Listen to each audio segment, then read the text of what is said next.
যাতে করে তোমরা সবাই মুত্তাকি হতে পারো। সুবহানাল্লাহ বলেন। যাতে করে তোমরা আল্লাহ সচেতন হতে পারো।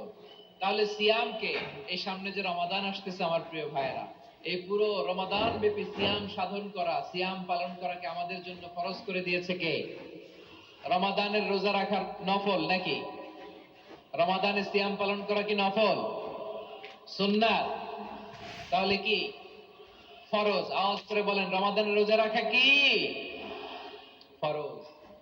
এটা শুধু আমাদের উপরই ফরজ না, আমাদের আগে যত জাতিগোষ্ঠী পৃথিবীতে এসছে সবার উপরে সিয়াম পালনকে ফরজ করেছে কে? সবার উপরে আল্লাহ তাআলা সিয়াম পালনকে ফরজ করেছিলেন। তবে ধরনটা ভিন্ন ছিল, এক এক জাতিগোষ্ঠীর জন্য এক এক ধরনের ছিল। আমাদের জন্য সিয়াম ফরজ টানা 1 মাস 30 দিন বা 29 দিন। কোন কোন উম্মতের উপর 30 দিন না, মাত্র 3টা রোজা ফরজ ছিল। কয়টা? আওয়াজ করে বলেন। আপনাদের কি মনোযোগ আছে না গেছে? মনোযোগ আছে? তাকবীর পড়েন তো, লিল্লাহে তাকবীর। আমাদের 1 মাস সিয়াম ফরজ। পূর্ববর্তী অনেক উম্মতের উপর 1 মাস ছিল না, 3টা ফরজ ছিল। কয়টা? প্রতি মাসের 13, 14, 15 ফরজ ছিল তাদের জন্য। কারো জন্য শুধু একটা, আশুরার রোজা। কোন কোন উম্মতের জন্য 10টা। কোন কোন উম্মতের জন্য রোজা ফরজ ছিল মৌনতার রোজা, আরবিতে বলে সওমুল ইনসাত, মানে সারাদিন খেতে পারবে, পান করতে পারবে, স্ত্রীর সাথে মেলামেশা করতে পারবে, কিন্তু কথা বলতে পারবে না। কথা বললেই তাদের রোজা ভেঙে যেত। পড়েন সুবহানাল্লাহ। কি অদ্ভুত ব্যাপার!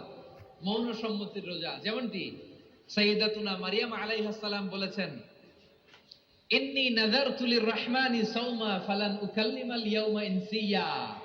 তিনি বলেছেন, আজকে আমি রহমানের জন্য, মানে আল্লাহর জন্য রোজা মানত করেছি, আজকে আমি কারোর সাথে কথা বলতে পারবো না।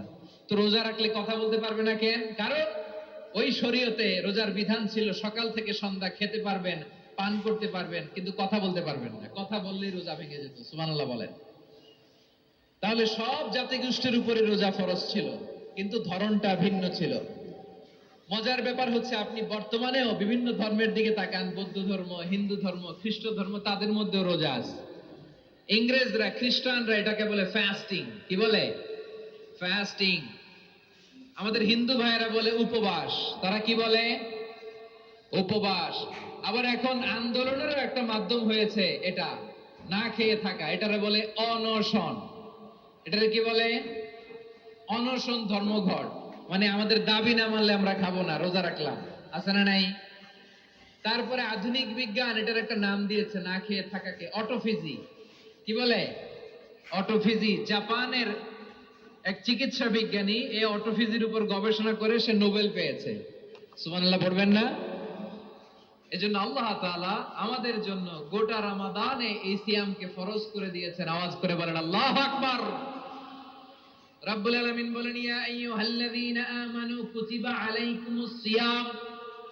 সিয়ামকে তোমাদের উপরে ফরজ করা হয়েছে, কামা কুতিবা আলাল্লাযীনা মিন ক্বাবলিকুম, যেমনি তোমাদের পূর্ববর্তীদের উপর রোজা ফরজ করা হয়েছিল, লাআল্লাকুম তাত্তাকুন, যাতে করে তোমরা আল্লাহ সচেতন হতে পারো, যাতে করে তোমরা মুত্তাকি হতে পারো। লাআল্লাকুম তাত্তাকুন, যাতে করে আমরা আল্লাহ সচেতন হতে পারি, আল্লাহ কনসিয়াসনেস আমাদের মধ্যে গ্রো করে। এটা